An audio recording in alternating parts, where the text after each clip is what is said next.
Speaker. I want to address one of the big excuses that Governor Kasich has made for not acting to stop the onslaught of fracking waste.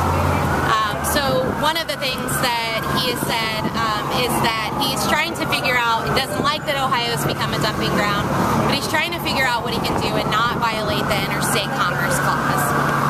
So the Interstate Commerce Clause, what that means is that you cannot unfairly restrict out-of-state commerce from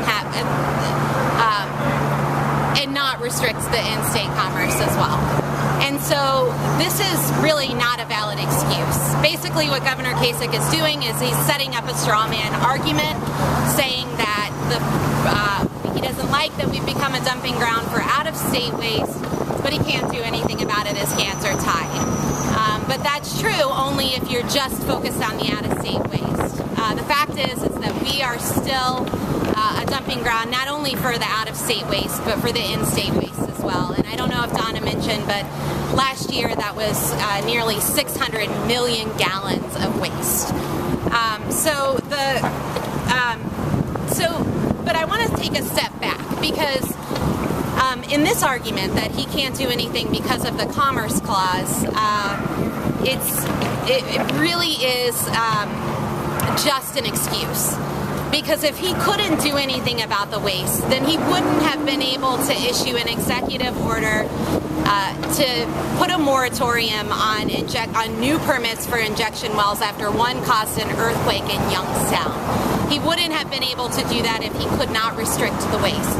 Yet he did do that. I will say that the new rules that are in place to address the earthquakes are inadequate, and they are pretty much up to a political appointee as to whether or not they're actually enforced. Another point is that actually the state of Connecticut has banned injection wells, and that ban has stood on injection wells. So clearly other states have been able to do that, and we here in Ohio could do that to stop the onslaught of toxic radioactive waste here in our state, burdening our communities and our future generations. One more point on the Commerce Clause.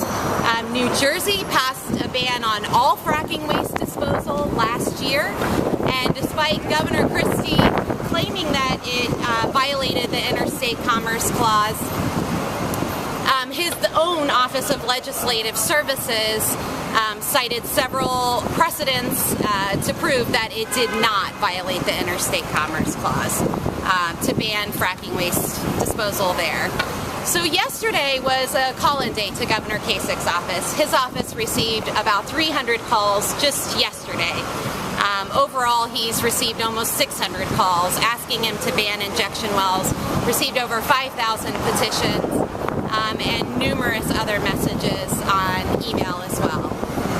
But what we heard in reports is that the main things that they were saying is that the injection wells are safe and that they're not causing water contamination.